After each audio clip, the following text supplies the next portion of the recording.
요나서 1장이고요. 1절부터 6절까지 보겠습니다.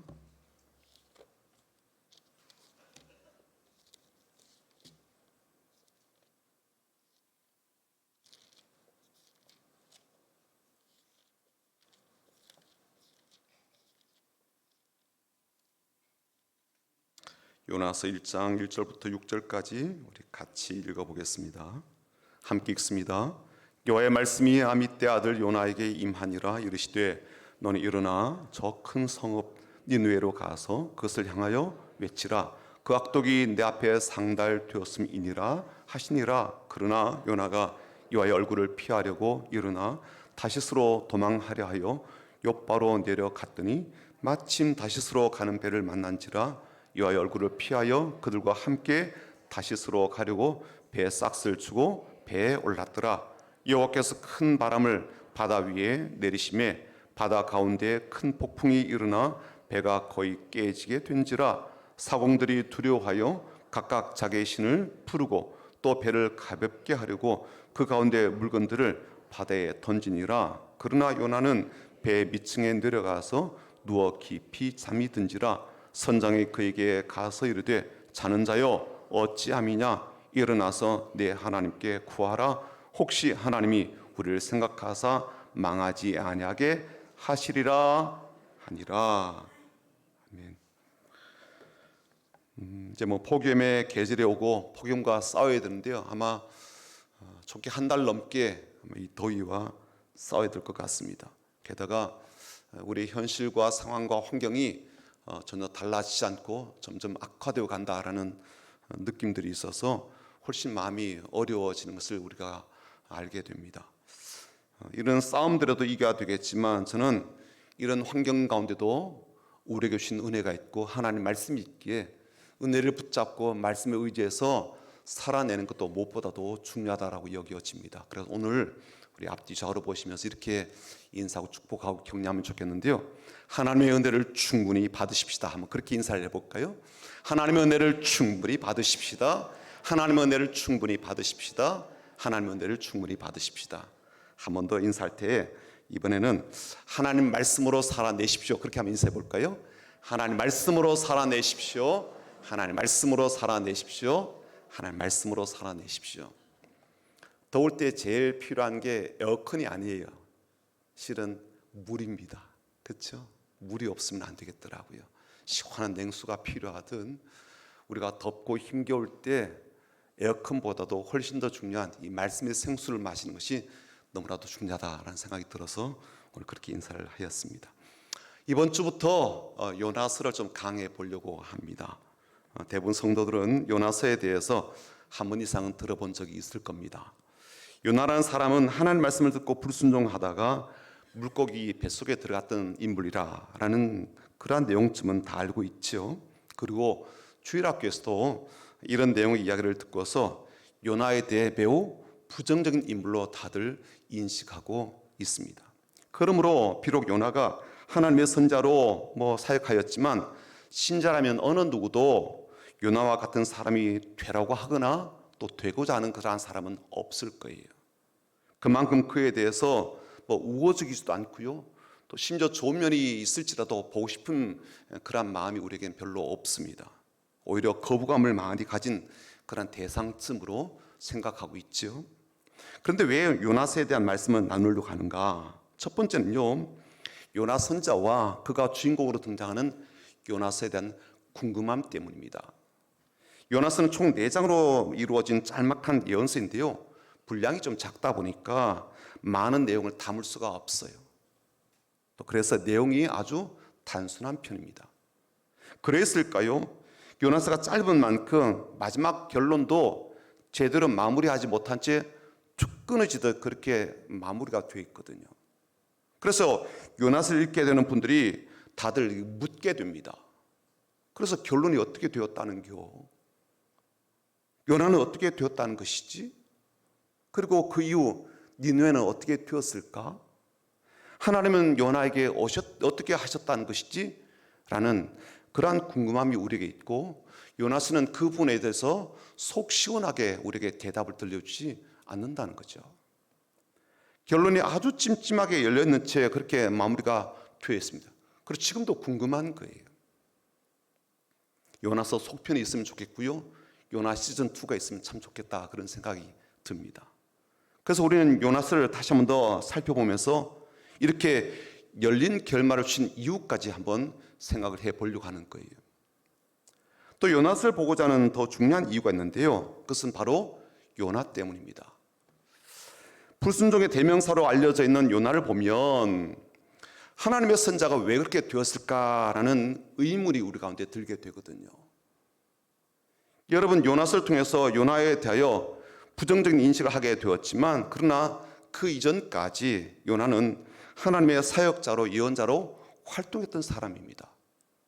게다가 요나서의 시작이 되었던 일은 하나님께서 그에게 말씀을 주셨던 그 일 때문인데요, 그 말은 그만큼 그에게 영적인 예민함이 있었다, 그런 뜻이 되고, 하나님께서 그에게 말씀을 주실 만큼 중요한 사역자로 여기셨다, 그런 뜻도 되거든요. 그리고 비록 본인이 불순종해서 물고기 뱃속에 삼켜지는 그런 징계를 받았다 할지라도 그 물고기 뱃속에서 살아 귀환한 사람 아닙니까? 역사적으로 그런 예가 없습니다. 고래나 큰 물고기에 삼켜졌다가 그야말로 무사 생환한 인물이 누가 있겠습니까? 뿐만 아니에요, 그런 예언자가 니느웨라고 하는 거대한 도시에 가서 하나님의 심판을 선포하였는데, 그 나라 왕은 물론이고 백성들은 물론이고 심지어 짐승들까지, 가축들까지 회개하고 돌이킨 그런 일이 역사 속에 있습니까? 말하자면 그런 것을 생각해 볼 때 요나는요, 예언자로서 대단한 인물인 거죠. 그러던 요나가 왜 하나님 말씀에 불순종하였는지, 그리고 그렇게 하나님께서 그에게 물고기 뱃속에서 건져주고 살려주셨는데 오히려 요나가 하나님께 분노하는 어처구니 없는 행동을 하게 되는데, 그 이유가 무엇인지를 우리가 알고 싶은 거죠. 아무리 생각해도 이상하지 않나요? 그렇게 받았던 은혜가 크고 그가 누렸던 그런 영적 신분이 큰 반면에 그가 보여주는 영적인 실패와 추락도 그에 못지않게 깊고 크더라는 거예요. 쉽게 이야기해 보자면, 요나를 알고 지내던 어떤 사람이 어느 날 갑자기 요나가 돌변한 모습을 보게 되고 깜짝 놀라게 되는 현상들이 우리 가운데도 있다는 것이죠. 또 세 번째, 요나서를 다시 보고자 하는 또 다른 이유가 있는데, 제가 안식월 동안 우연히 요나서에 관한 책을 제가 구입하게 되었는데 그 책을 읽어보니까 너무 좋은 거예요. 내용이 너무 깊기도 하고 도전도 되고 은혜가 되어서 그런 내용들을 여러분과 함께 공유하고 싶어서 요나서를 펼치게 되었습니다. 오늘은 요나서 강의 첫 시간으로 요나가 하나님 말씀을 듣고 난 뒤에 전혀 다른 길로 가는 것을 한번 생각해 보려고 합니다. 그래서 설교 제목을 다시스로 가는 요나, 그렇게 잡아보았습니다. 3절 한번 보시죠. 3절이요. 같이 읽어보겠습니다. 그러나 요나가 여호와의 얼굴을 피하려고 일어나 다시스로 도망하려 하여 욥바로 내려갔더니 마침 다시스로 가는 배를 만난지라 여호와의 얼굴을 피하여 그들과 함께 다시스로 가려고 배에 싹스를 주고 배에 올랐더라. 3절이 이 말씀을 보면서 우리는 요나가 이 선택했던 혹은 행동했던 그 모습 보면서 눈살을 좀 찌푸리게 됩니다. 왜 하나님의 선자가 여호와의 얼굴을 피하려고 하나? 그리고 왜 다시스로 도망하려고 하나? 라는 것 때문이죠. 하나님 모르는 사람이라면 모를까, 하나님을 아는 사람이고 심지어 하나님의 사역을 감당한 그런 예언자라면 이렇게 하나님께로부터 도망치는 일은요, 있을 수가 없는 일 아니겠습니까? 그리고 도망친다 한들 우리가 하나님 피하여서 어디에 갈 수나 있겠냐고요. 이 세상이 모두 하나님의 손 안에 있는데 그런 하나님을 피한다고 한들, 도망친다고 한들 어디로 피할 수가 있고 어디에서 숨어 지낼 수가 있겠습니까? 근데 왜 이 요나는 이런 어리석고 미련한 짓을 했을까라는 거예요. 하지만 다시 본문으로 한번 돌아가 보죠. 요나서의 첫 구절 1절은 이렇게 시작합니다. 여호와의 말씀이 아미떼의 아들 요나에게 임하니라 이르시되, 하나님께서 요나에게 말씀을 하셨고 그 말씀의 내용이 2절에 나오게 됩니다. 2절 보십시오. 너는 일어나 저 큰 성읍 니느웨로 가서 그것을 향하여 외치라. 그 악독이 내 앞에 상달되었음이니라 하시니라. 여러분, 우리가 이 구절에서 확실하게 알 수 있는 게 뭘까요? 요나는 하나님 음성을 듣게 되었는데 그 말씀의 내용이 명확하고 분명하였다는 거예요. 어디로 가라고 하는 목적지도 니느웨라고 밝혀주셨고요, 그곳에 가서 무엇을 해야 될지 그가 사역할 내용까지 명확하게 알려주셨다는 거예요. 그러니까 요나는요, 헷갈릴 일이 없도록 하나님께서 그에게 가야 할 곳과 해야 될 일을 명확하게 말씀해 주셨다는 거죠. 그리고 그 다음에 우리가 보게 되는 것이 3절인데 요나의 반응입니다. 그는 하나님께로부터 명확한 말씀을 듣고 반응을 보이게 되거든요. 하나님의 말씀을 들은 즉시 그는 삶의 자리에서 일어났으니까요. 그리고 행동을 했으니까요. 다만 하나님 말씀대로 하지 않았을 뿐 그는 그 말씀을 듣는 즉시 반응을 보였다는 점을 한번 주목해 보자고요. 말씀을 듣고 그가 행동을 하였다는 점을 우리가 주목해 보자는 의미로 계속 이렇게 강조합니다.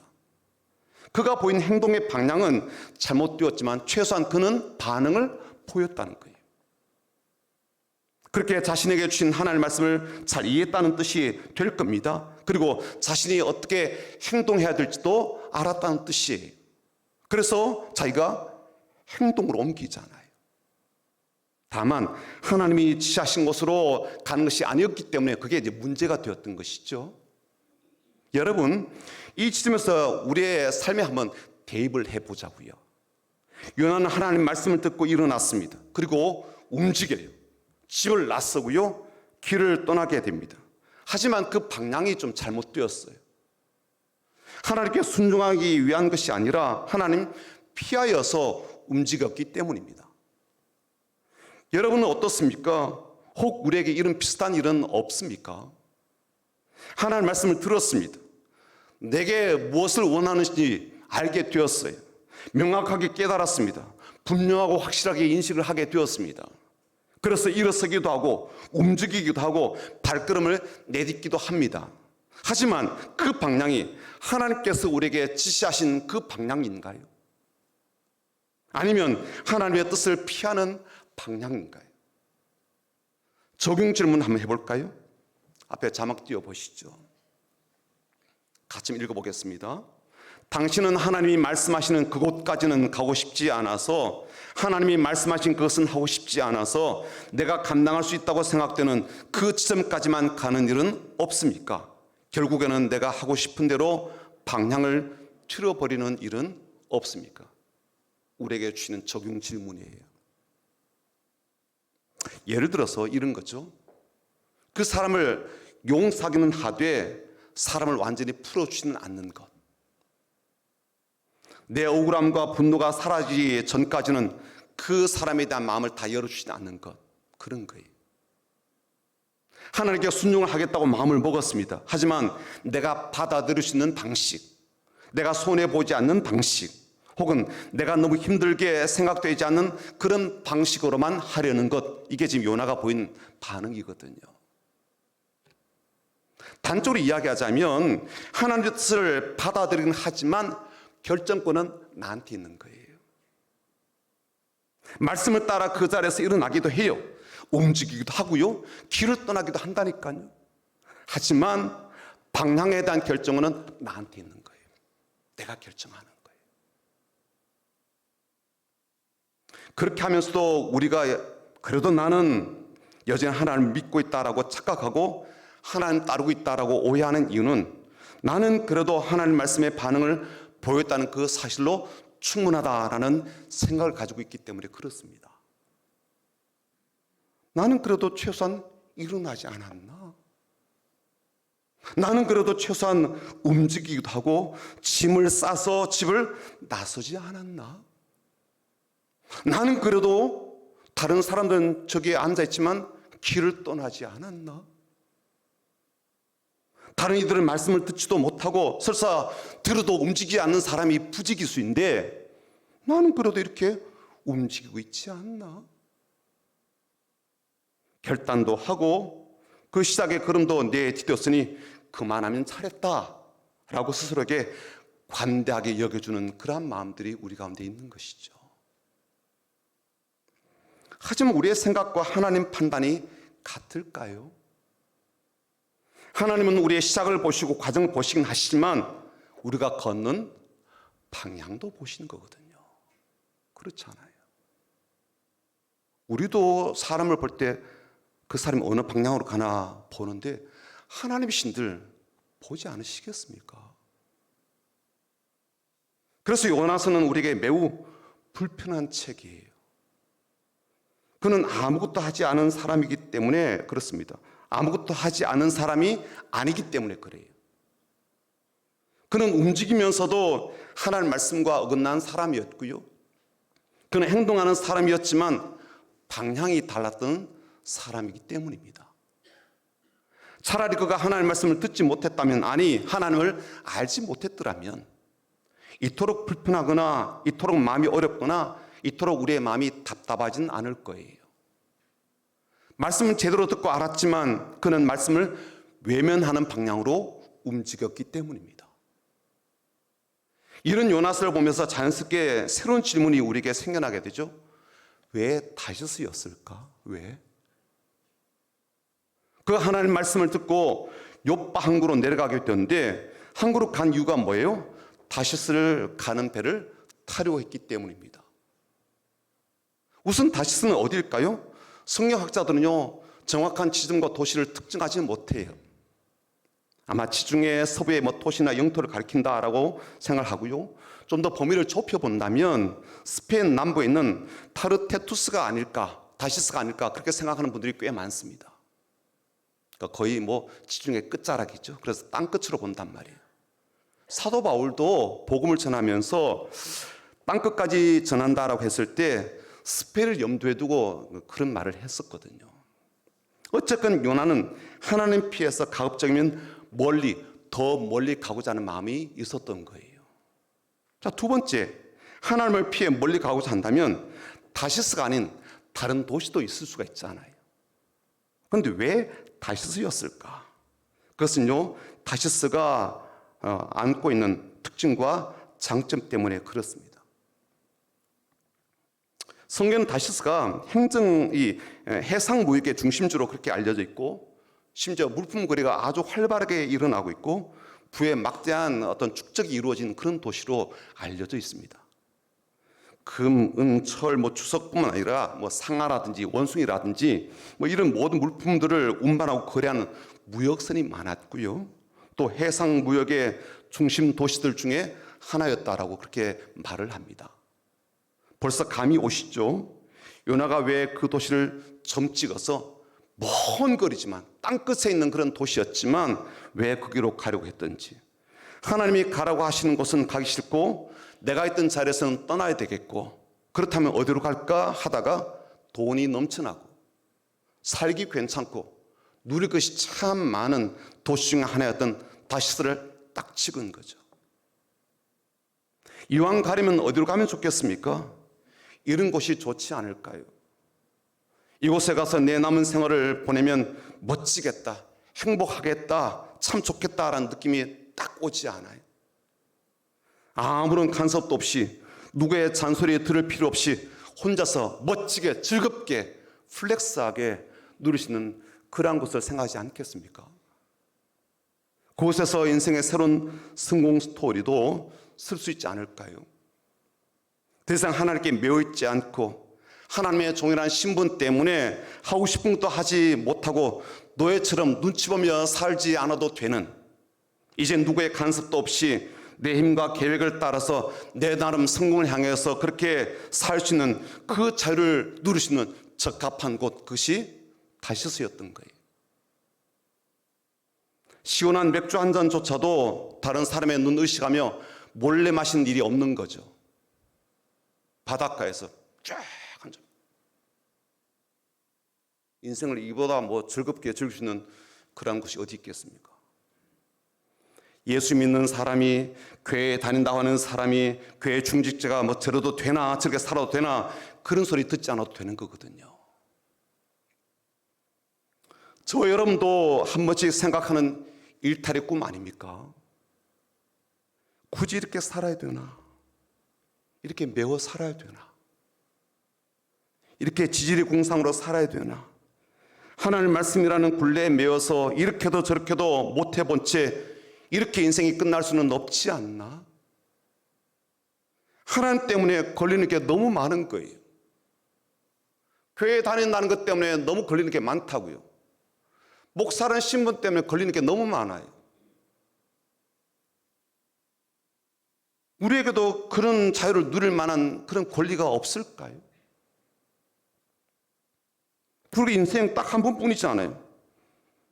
이렇게 산다는 게 너무 억울하고 너무 슬픈 거예요. 그런 생각들이 우리 가운데 있지 않습니까? 그리고 아닌 말로 나도 성공이라는 것을 하고 싶고요.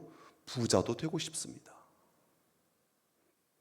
뭐 나쁜 것이 아니라면 좀 마음껏 누리고 싶은 마음이 있다고요. 그래서 우리들도 나의 다시스를 향해서 가고 있을지도 모릅니다. 아마 가고 있는 사람이 꽤 많을 거예요. 여러분에게도 나만의 다시스가 있지 않습니까? 상상하고 꿈꾸는 나만의 다시스, 나의 다시스, 생각만 해도 설레는 나의 다시스가 있지 않습니까? 그 다시스를 꿈꾸기도 하고 실제로 그곳에 가고자 하여 이것저것 처분하여 길을 떠나는 요나처럼 우리도 그렇게 행동하고 있거나 행동하게 되지 않습니까? 그곳에만 가면 내 인생의 새로운 세상이 펼쳐질 것을 기대하면서 그렇게 길을 가고 있는 사람이 저는 많다고 생각합니다. 그리고 그렇게 발걸음을 내디딜 때 환경이나 상황이 나를 도와주듯 그렇게 길이 열리는 경험도 하게 되는 분들이 있습니다. 요나에게도 그런 일이 벌어졌거든요. 요빵구로 갔더니 마침 다시스로 가는 배가 있더란 말이죠. 성경은 그 상황을 마침 다시스로 가는 배를 만난지라라고 그렇게 알려줍니다. 기가 막힌 표현 아니겠습니까? 내가 가고자 하는 길에 도움이 되는 사람을 만나게 되는 것, 때마침 도움이 되는 정보를 만나게 되는 것, 도움이 되는 상황을 만나게 되는 것, 도움이 되는 환경으로 바뀌어지는 것을 만나게 되는 그런 일이 있었던 것이죠. 이보다 더 멋지고 기쁜 일이 어디 있겠습니까? 생각한 대로 이루어져도 참 좋은데 마침 타이밍이 딱 좋게 맞춰서 필요한 것들이 제공되게 될 때 나를 위하여 준비된 것처럼 그렇게 여건들이 그렇게 조성이 되고 그런 여건들과 환경들을 만나게 될 때 이보다 더 살만나는 인생의 순간은 없을 거예요. 하지만 진짜 그럴까요? 정말 그렇게 생각하십니까? 성경은 그렇게 행동하고 있는 요나를 추적하면서 이렇게 말합니다. 그의 인생은 지금 올라가는 게 아니라 내려가고 있는 중이라고 이야기하고 있거든요. 3절 한번 다시 볼까요?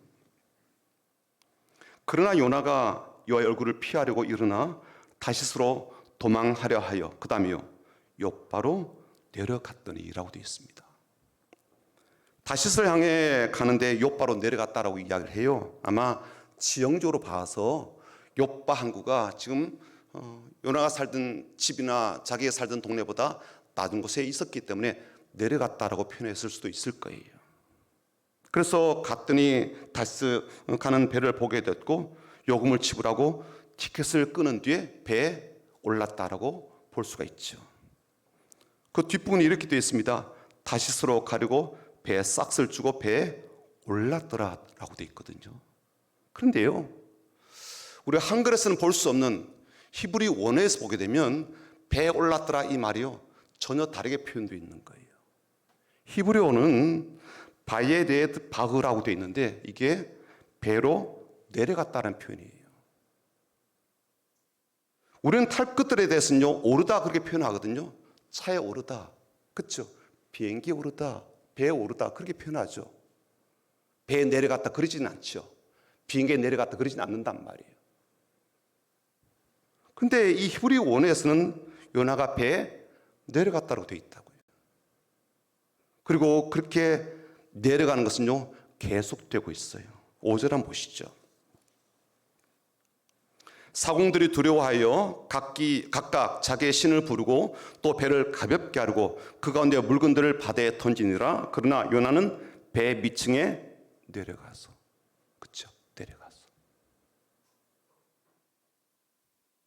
요나는 배의 밑층으로 이제 바닥으로 내려갑니다. 요나가 내려가는 게 여기에서 그쳤을까요? 배 밑창까지 내려갔는데 아니에요. 그 아래에 지하가 있는 것처럼 이제는 요나가 지하까지 내려가게 되는데 한번 보시죠.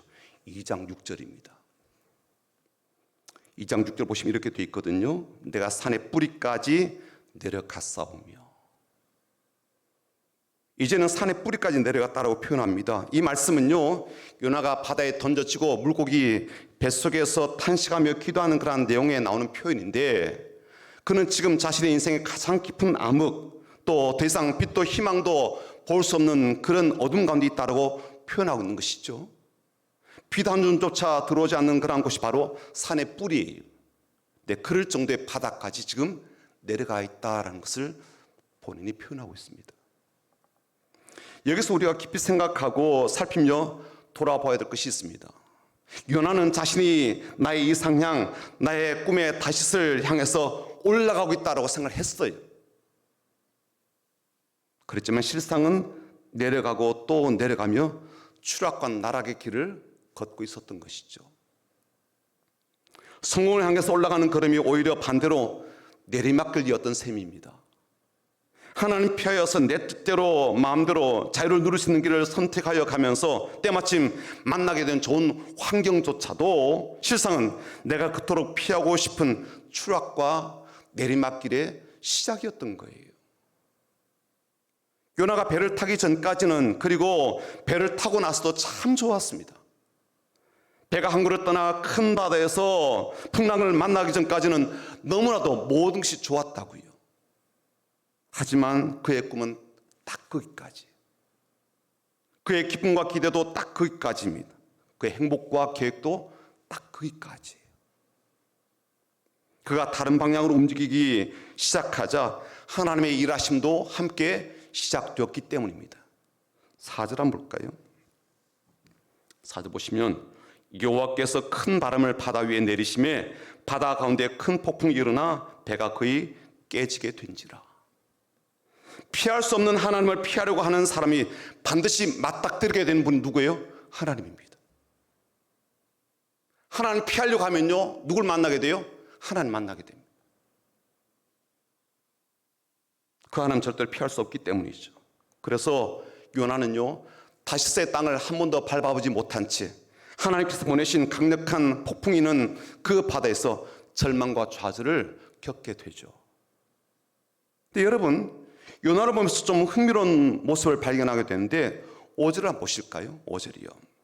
사공들이 두려워하여 각각 자기의 신을 부르고 또 배를 가볍게 하려고 그 가운데 물건들을 바다에 던지니라. 그러나 요나는 배 밑층에 내려가서 누워 깊이 잠이 든지라. 요나에게는 계속해서 어떤 반응이 있는가 하면 그러나의 반응에서 그러나.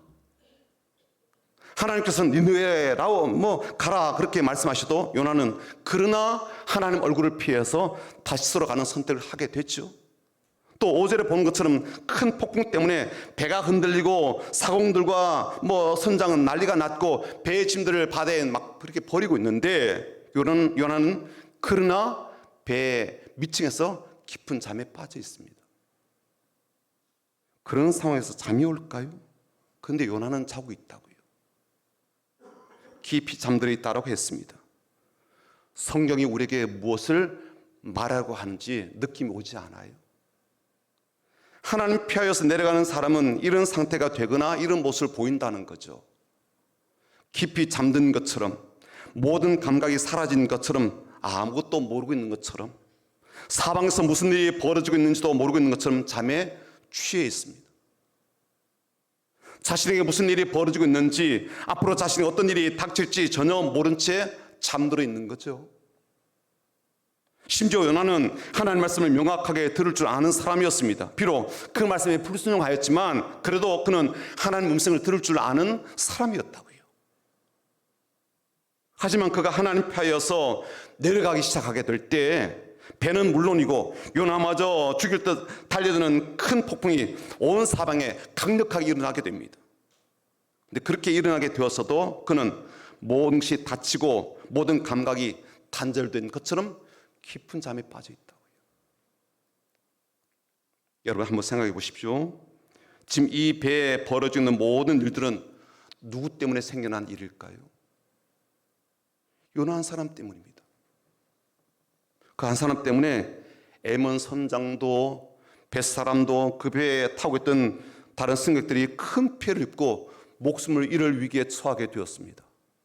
그러므로 우리는 우리의 삶을 좀 진지하게 돌아볼 필요가 있지요. 나 한 사람의 잘못된 생각과 판단과 선택이 내 가족들에게, 그리고 나의 주변 사람들에게 어떤 위기를 가져오고 어떤 상실을 가져오고 어떤 어려움을 가져오는지를 볼 줄 알아야 될 거예요. 요나 한 사람의 실패는요, 자신에게만 그 실패의 대가가 돌아가는 게 아니라 다른 사람들에게까지, 가까이 있는 사람들에게까지 엄청난 피해를 입혔습니다. 마지막 적용 질문 한번 들어봅니다. 같이 읽어볼까요? 나는 깨어있는 사람입니까? 깊이 잠들어 있는 사람입니까? 나는 하나님께로 나아가며 하나님 말씀대로 살아가는 순종의 사람입니까? 아니면 나의 다시스를 향해 가고 있는 사람입니까? 그렇게 내려가고 있음에도 불구하고 나의 선택에 대해서 전혀 무감각한 채로 살고 있지는 않습니까? 그렇게 나의 다시스를 향해 가고 있는 나에게 하나님이 보내시는 폭풍과 거센 바람에도 불구하고 그로 인하여 가족과 주변 사람들이 고통을 겪고 있음에도 불구하고 나는 깊은 잠에 취한 채로 지내고 있는 것은 아닙니까? 사랑하는 성도 여러분, 오늘 말씀을 들으며 불편하거나 불쾌한 마음이 들지는 않으셨나요? 그럼 나 교회 나왔잖아. 예배도 드리고 하나님 말씀 듣고 있지 않나? 나는 그런 요나와 같지 않다라고 생각하는데 왜 자꾸만 설교는 나를 요나처럼 살고 있다라고 그렇게 몰아가고 있는 것처럼 느껴져서 불편한 마음이 들지는 않으셨습니까? 그렇다면 이렇게 한번 생각해 보자고요. 나는 하나님이 하신 말씀을 듣고 나의 다시스가 아닌 하나님의 니느웨로 가고 있는가라는 것을 한번 생각해 보자고요. 이것을 생각하고 점검해 보려면 요나서 강해를 계속 들으셔야 됩니다. 오늘은 이것 한 가지 붙잡고 가시면 좋겠습니다. 하나님을 피하는 요나라고 할지라도, 자기만의 다시스로 도망치는 요나라고 해도, 깊은 잠에 빠져있는 요나라 할지라도 하나님이 그를 추격하시며 그를 깨우신다는 사실이에요. 왜냐하면 하나님은 그런 요나를 지극히 아끼시기 때문입니다. 그런 요나를 아끼신 만큼 하나님은 지금도 저와 여러분은 우리를 아끼시거든요. 그래서 우리에게 예수 그리스도를 보내오시고 십자가에 달려 죽게 하시기까지 우리를 향한 사랑의 진심을 보여주신 것입니다. 오늘 이것 한 가지 마음에 새기며 함께 찬양 올려드리겠습니다. 은혜로 날 보듬으시고 찬양하고 기도하겠습니다.